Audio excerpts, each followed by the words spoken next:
Okay, I think we could go ahead and start. So perfect. Hello, everybody. Good morning, good afternoon. I don't know where you are. So who is going to present today? How can you mend a broken heart? Is Dr. Mariana Kumaira Fonseca. She's a general trauma surgeon in Brazil. She is part of also of our Brazilian Trauma Society in the chapter Rio Grande do Sul. She works at the Hospital de Pronto Socorro e Hospital Cristo Redentor. Both are trauma centers here in our city, Porto Alegre. Mariana, it's all yours. Thank you. Thank you, everyone. So today I'll be presenting this case on behalf of the Brazilian Trauma Society, chapter Rio Grande do Sul. I'm very grateful for this invitation. Would like to thank you all for attending. So let's begin this discussion with our patient's initial presentation. So this was a 25-year-old male who was brought to the emergency department by family members after sustaining a stab wound to his anterior chest that was inflicted by his partner. The wound was more precisely at the left parasternal fourth intercostal space, so our dangerous Diddler zone. Upon arrival, he was unconscious but had palpable central pulses. A fast exam was performed and revealed a cardiac tamponade. He had a significant hemodynamic compromise, and the ER doctor decided on intubation under fentanyl and ketamine, and also performed a pericardiocentesis with aspiration of blood. It's important to note here that this ER doctor is also a trauma surgeon, but he doesn't work in this hospital's trauma team. So at this point, the trauma surgeon on call was not aware of this patient. During the procedure, okay. Sorry. I would just ask if you can come back if anybody would do something different from now. I would just make at this time that the both of the surgeons, we have two surgeons on call in the hospital, and both of them were at the OT in a thoracotomy, also a complicated thoracotomy of a bleeding patient. So they were not available at the moment. Anybody would do something different from this?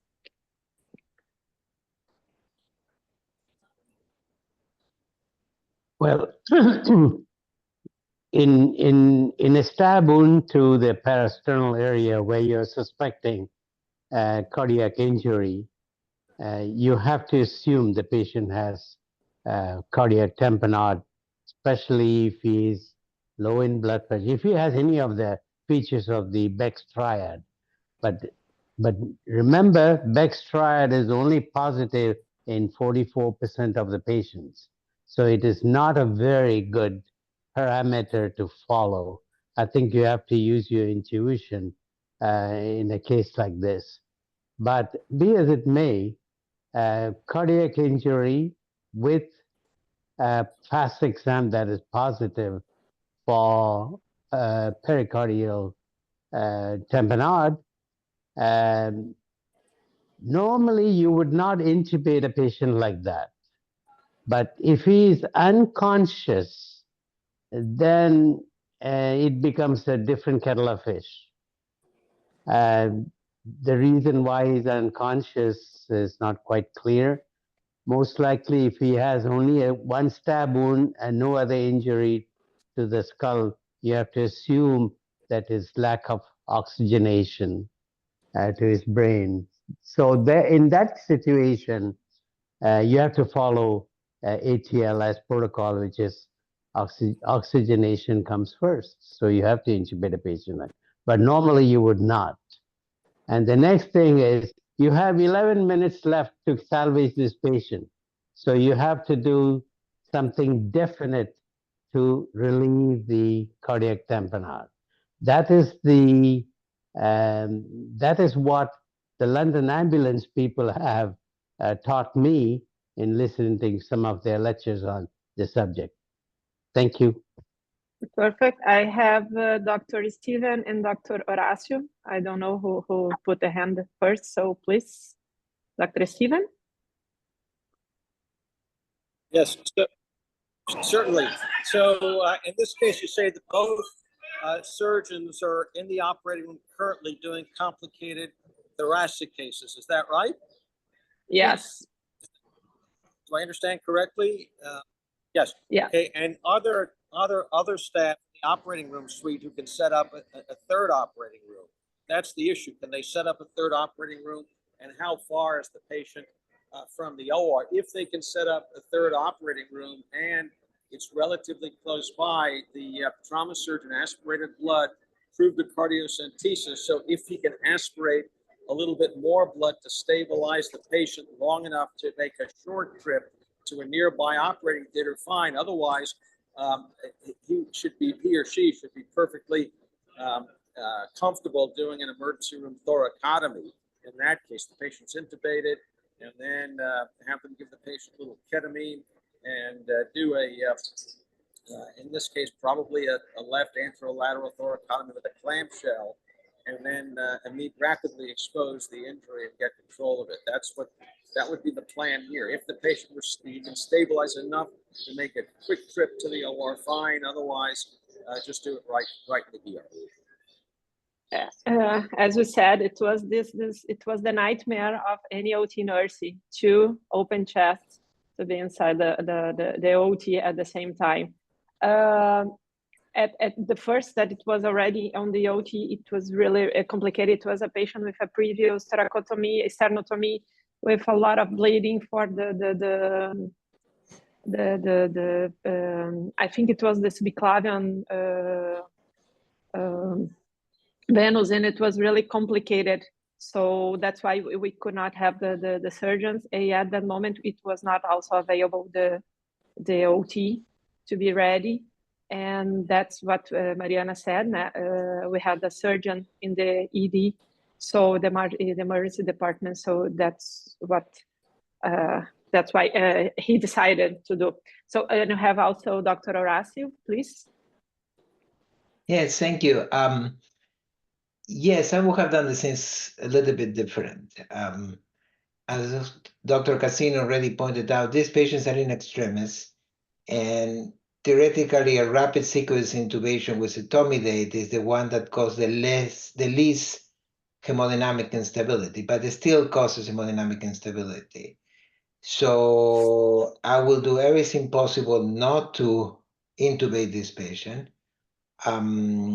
for that reason, until I am in their ideal circumstances. Obviously, this changes by the minute, but I will try to go to the operating room, prep the patient, and then intubate so I can chest if the patient arrests.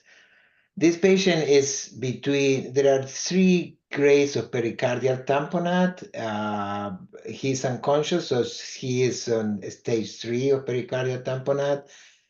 The only thing that can be done here is to administer fluids or blood, just trying to increase the pressure in the right ventricle to overcome the pericardial pressure.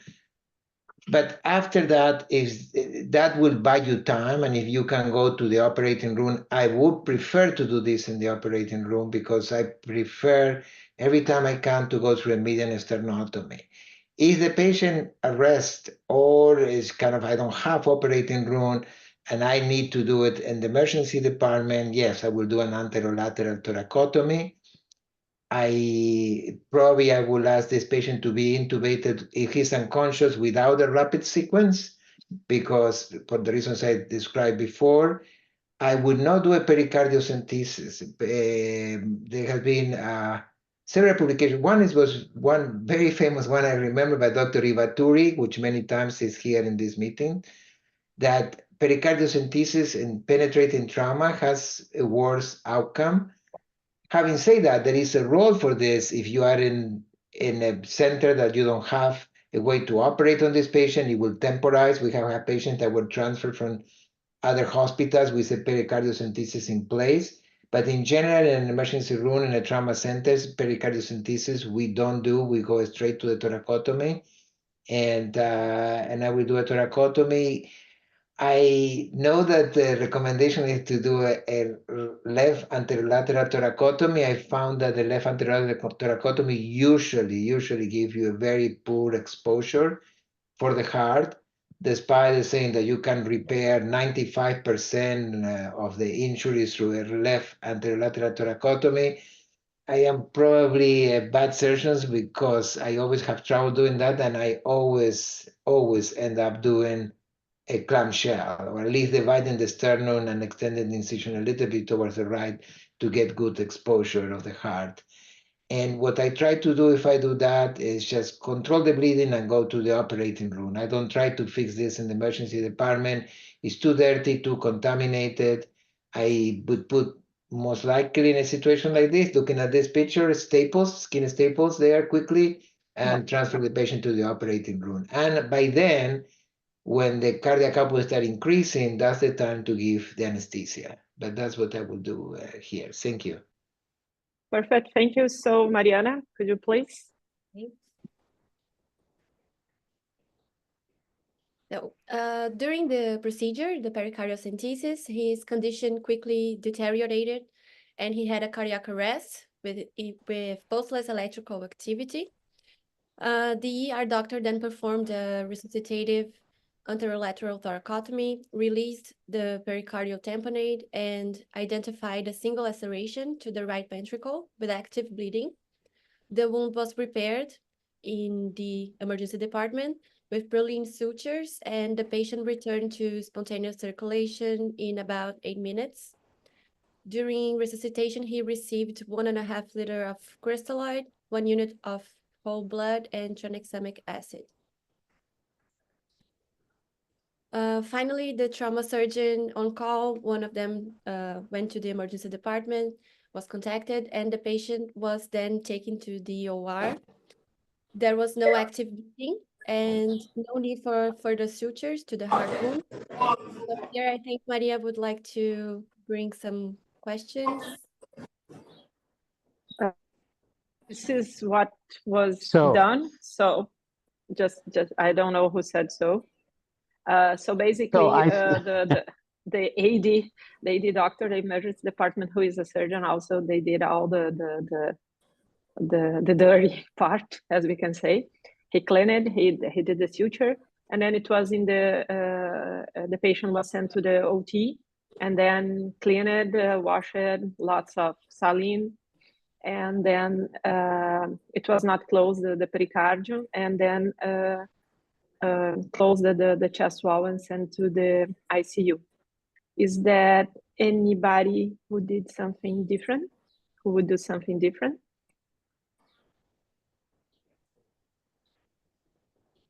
Well, first of all, pericardiocentesis only belongs in centers where there is no trauma surgeons available and in rural hospital. It should not be performed in a major trauma center like you have in Brazil at this moment.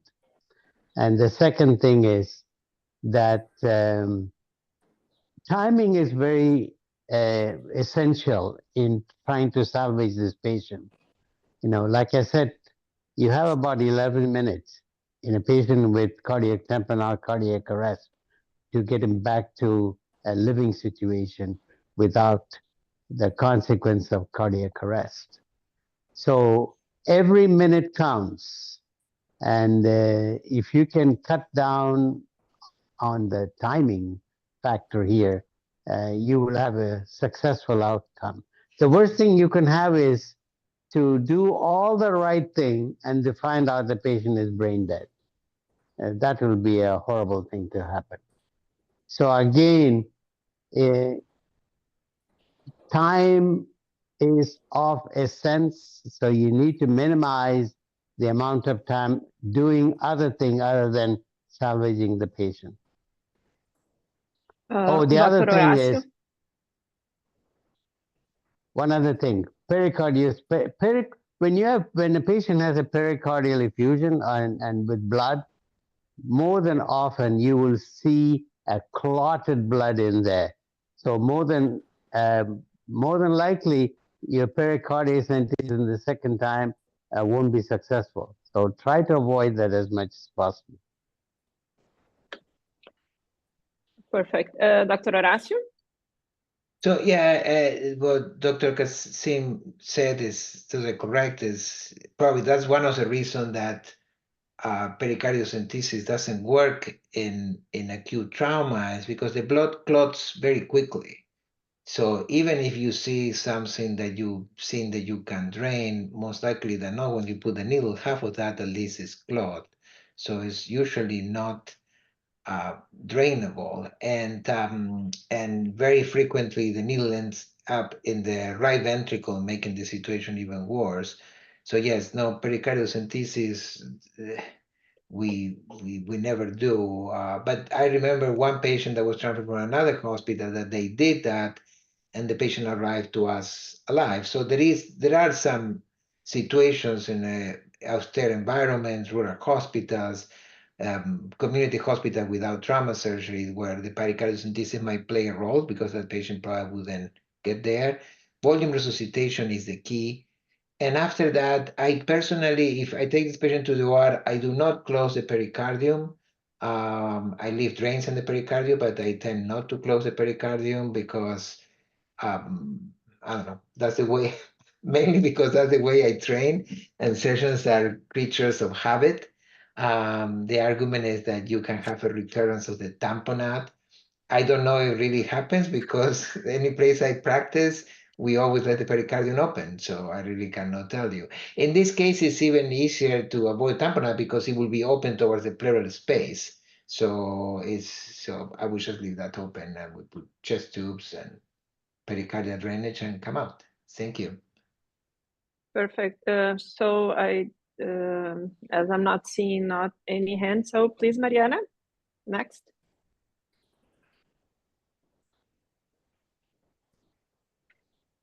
So during surgery, the pericardium was left open.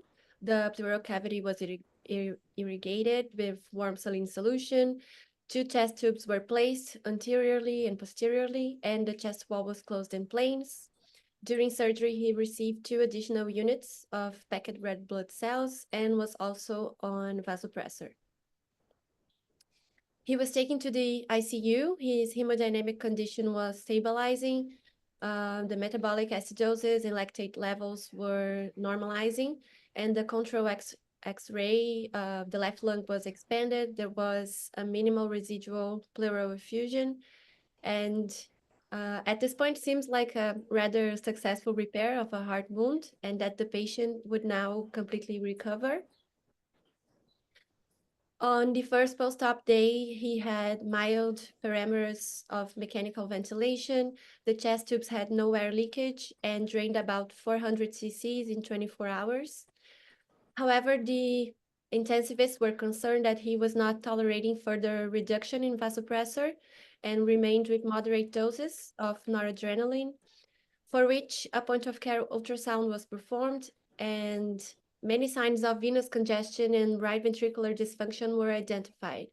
So he had dilated right chambers, a mild tricuspid dysfunction, a significant deviation of the ventricular septum from right to left. The inferior vena cava was engorged with no variation in size. There was also a systolic flow reversal from the hepatic veins, and there were no signs of deep vein thrombosis and Doppler, so the pulmonary embolism was not the first hypothesis. He had a good systolic function, but also no signs of acidosis. Diuresis was also fine, so they chose not to initiate inotropes at this point and plan to keep monitoring. I don't know if anyone would like to. Exactly. Any questions? Anything different? So are you telling us that he was in right heart failure? Yes. Dr. Steven? Yes, so as Dr.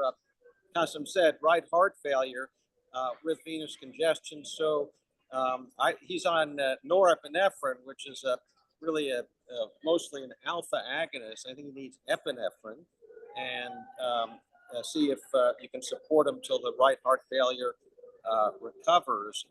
They were in this case, based on where the wound was, if the issue was there any with the suturing, any interruption of the arterial circulation to the right heart? It's right near, or I can't tell actually from the images how close the suturing was to the LAD, the left anterior descending. But I would be concerned that maybe there was some damage to the circulation to the right heart, and so I would try to stabilize him, and then get a cardiologist or a heart surgeon. I think probably he might need cardiac catheterization to determine if there's a problem with perfusion of the heart or what the cause is for the sudden right heart failure. But in the meantime, I would just try to manage the venous congestion and the abnormal right heart function medically to buy some time. Dr. Horacio?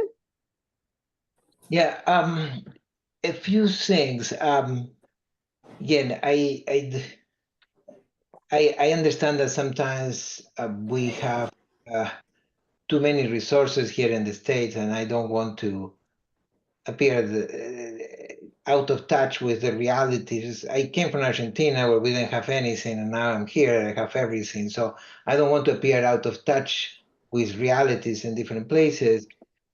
Here, when I do one of these cases, usually we will start the case with regular anesthesia, but after that, cardiac anesthesia will come in, and they will do a transesophageal echocardiogram. Almost every single patient that I operate with a stab wound to the heart, I have an echocardiogram during the case. There are a few things that I will worry, and again, I didn't ask where the injury was, how it was repaired, but one of the things that you always have to worry is the coronary injury, like Dr. Untrach was pointing out, but there is no mention about any electrocardiogram abnormalities. The other possibility in this patient, and I assuming that the stab wound was in the right ventricle, is that he has a septum defect. So if he has a septum defect, it will create a left to right shunt and will give you exactly this picture. And finally, the other possibility, if it was in the right ventricle, is that some or several of the chordae that hold the tricuspid valve were ruptured either because of the stab wound or for ischemia afterwards. Though I doubt it's too early for that.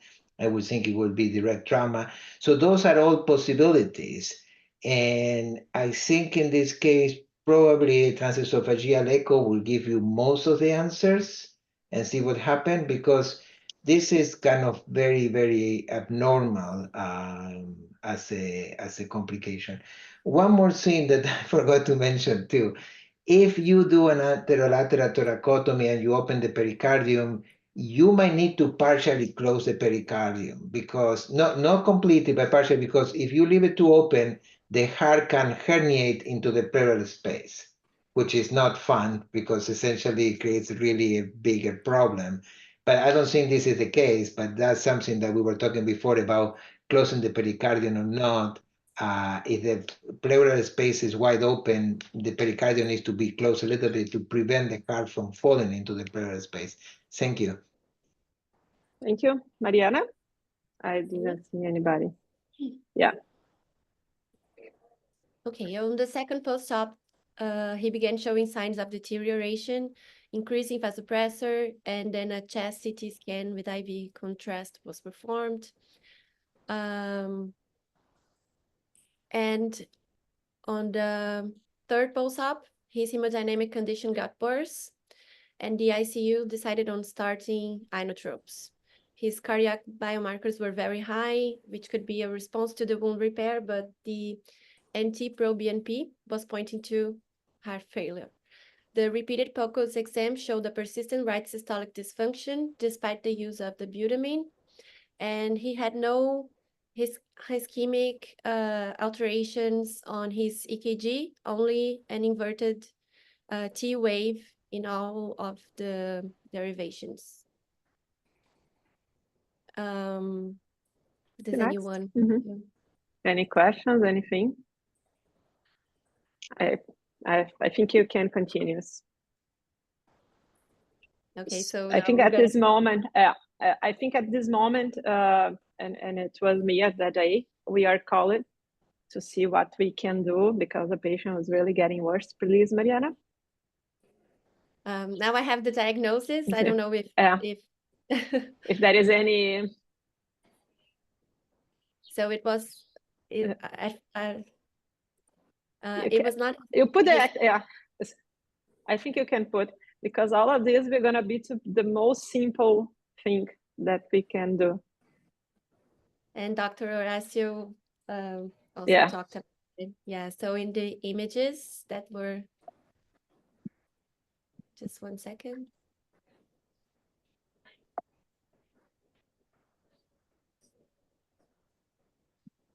So we have this X-ray. And the CT scan.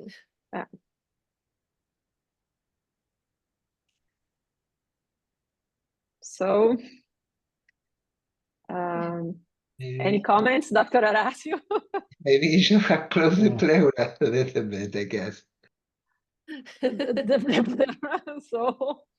So what we have, it was, I will just talk a little bit in the because of Mariana, I was called to see because he was getting really bad, he was getting worse all the time, and then like thinking about all of this, and then myocardial lesion to the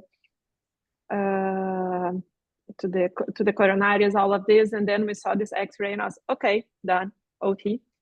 So, sorry, Mariana. So basically, it was when Okay, you saw the so, X-ray. I think it's quite. Any questions of this? Anybody?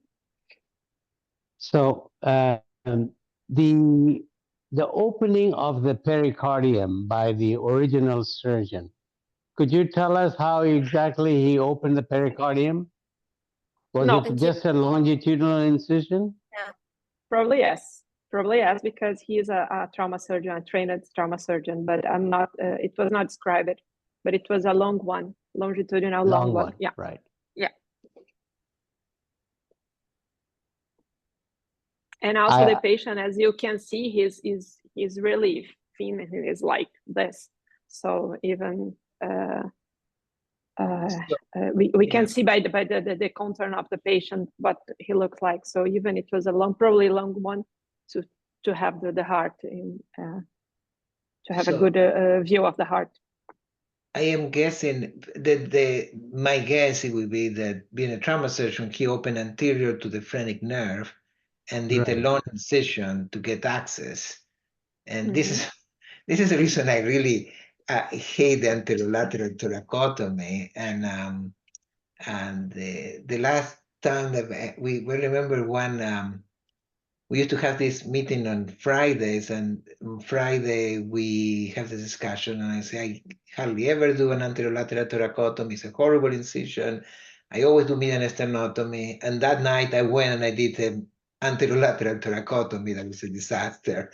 The same day that I say I don't do that. But this is one of the problems. You don't get good exposure without dividing the sternum. So that forces you to open the pericardium in a longitudinal incision to essentially to do this, to basically let the heart fall, and that's when you have access. The reason I don't like to do that, many reasons, when you have to close the pericardium, but the other thing is that in order to work on the heart, in order to be able to put stitches on the heart, you need to stabilize the heart. And when you do this, the pericardium, posterior pericardium gets very floppy. And you're trying to put the stitches in a beating heart, which is on top of jello. And it's very, very difficult. So, but yes, this is most likely what happened is an anterior incision to the phrenic nerve. The diaphragm seems to be functioning, although the patient is in positive pressure ventilation. So I don't think that the phrenic nerve was injured. So this is most likely what happened. The two things that I learned from attending a meeting from the London Ambulance Service, they put on a seminar for heart injuries. that they don't do a longitudinal incision, they do an inverted T. There is a longitudinal incision and a transverse incision. Thereby, they get a clear view of all chambers of the heart, and they never close the pericardium. And the second thing is, all their staff members are well trained in clamshell incision. That is all the incision they do. They go to the cadaver place and they learn how to do the clamshell. And when they get a call for heart injuries, and they follow the protocol and they do a clamshell incision right from the beginning, no deviation whatsoever. And they have very good result in salvaging patient over 8%. So I think it is quite remarkable. Perfect. So, Mariana, please. Okay, so basically the heart was occupying the left hemithorax. This was also evident in the control X-ray on the first post-op day, but it was missed. So this, along with the history of right heart dysfunction, prompted the surgery team to decide to reoperate this patient to try to correct the cardiac positioning. So the patient was taken back to the OR, and the heart was misplaced. It was then repositioned, but this manipulation induced a ventricular fibrillation, which required internal cardiac massage and a single internal defibrillation. He returned to a regular heart rhythm in about 30 seconds, and the pericardium was reapproximated with Prolene sutures, but not fully closed. A single chest tube was positioned, and the chest wall was closed again. He had a significant improvement after surgery. The butamine was discontinued on the same day and noradrenaline the next day. As his condition stabilized, his sedation was reduced, but he had a history of drug abuse and had a very agitated awakening. He was extubated, but in the meanwhile, he accidentally pulled his chest tube, which was not replaced, and he kept under monitoring with POCUS and X-rays. He soon recovered completely and was discharged home 9 days after the second surgery. On his follow-up, he underwent transesophageal echocardiogram. We don't have it available during surgery. It showed a mild dilation of the right ventricle and a mild pericardial effusion, but was overall with preserved function. I don't know if anybody has comments. Any comments or any questions? Well, it looks like you did the right thing, but we were always trained, no matter what, you're gonna have to at least close part of that pericardium, or the heart's gonna jump right out of there. And apparently it did. But you did the right thing. Nice case. Any other question? I think this, when you were talking about using a lot of technology and a lot of things, and if you didn't miss the first X-ray, probably we're gonna have the diagnosis really early. So that's the point. I was not so sure at the first time, like anybody will help reoperate the patient or really start to see how it's gonna end, or maybe keep try to increase the ventilation, maybe keep the lung expanded all the time and put it back. I think it's not possible. Sometimes we have also this how can I say this care when we do this, the thoracotomy, we wait, we ask for the anesthesiology to keep a high pressure, positive pressure, to see if the heart keep on position. Sometimes, because exactly when we said closing the pericardium, sometimes it's not so easy. Because as we manipulate the heart, it's starting to fibrillate it and all of this, but we ask for the anesthesiology to keep a positive pressure to keep the heart in the position. I don't know if anybody, something, I think Dr. Steven was the hand up. Yes, no, I just wanted to say kudos to Dr. Hockman. That was a great analysis. There you go. And it would have been very simple. He just look at the x-ray, take the patient back, you know, replace, put the heart back where it belongs, and a great save. And the funniest part, I think, I don't know if Mariana is going to talk, but anyway, it's after this, as we know in medicine, sometimes the things, the patients comes on pair. I think about 3 weeks after, we received also a post-op.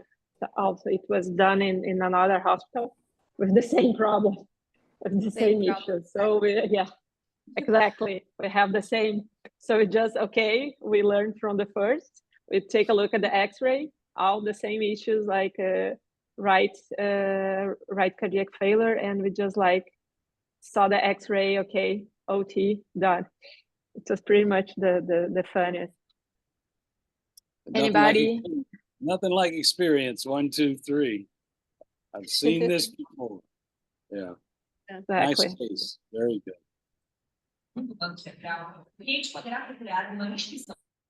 Anybody else? I'm not seeing. Mariana, if you want to finish. Okay, so this is a rare complication actually of the repair of a penetrating heart wound. It's more associated with the anterior anterolateral left thoracotomy. Closing the pericardium is still debated. Some surgeons leave it open, others approximate it. After these 2 cases, now I just approximate. But some always close and leave a mediastinal drain, but it's important to keep the heart in anatomic position to avoid dysfunction, heart failure. I'd like to thank you for the comments. I don't know if anybody has any more questions.